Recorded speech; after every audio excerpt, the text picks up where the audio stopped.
Hello friend, welcome to my YouTube channel. मैं rzktutorial আপনাকে চাইছে rzktutorial। আজিৰ এই ভিডিওটো আলোচনা কৰিম যে 15-24 ঘণ্টিয়া বন্ধ ঘোষণা কৰা হৈছে, কোনে আৰু কিয় দিছে এই সবিশেষ এই ভিডিওটো আলোচনা কৰিম।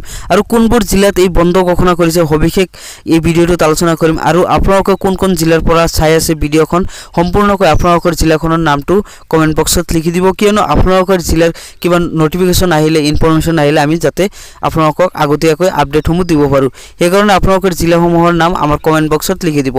তো ফ্ৰেন্ড, তাৰ আগতে আৰো একটা ৰিকোয়েস্ট, এতিয়ালৈকে যদি আমাৰ চ্যানেলটো সাবস্ক্ৰাইব কৰা নাই প্লিজ সাবস্ক্ৰাইব কৰিব এনেকুৱা ধৰণৰ নতুন নতুন ইনফৰমেশন সকলোতকৈ আগত পাবৰ কাৰণে। তো ফ্রেন্ড, আহক চাও কি কৈছে ইয়াত। আজি 24 ঘণ্টিয়া ধেমাজি জিলা বন্ধৰ আহ্বান এজেৱাইচিপিৰ পুৱা 5 বজাৰ পৰা 24 ঘণ্টিয়া আহ্বান জনাইছে বন্ধ। ৰাজপথত টায়াৰ জ্বলাই প্ৰতিবাদ সাব্যস্ত এজেৱাইচিপিৰ কৰ্মীসকলৰ। বিজেপি কৰ্মীয়ে এজেৱাইচিপি কৰ্মীক প্ৰহাৰ, অশ্লীল গালিগালাজ কৰাৰ প্ৰতিবাদত আক্ৰমণত জড়িতৰ কৰায়ত্তৰ দাবীৰে এই বন্ধৰ আহ্বান। উল্লেখযোগ্য যে যোৱা 29 ফেব্ৰুৱাৰীত ধেমাজিত কলা পতাকা প্ৰদৰ্শনক লৈ সৃষ্টি হৈছিল সংঘাতৰ।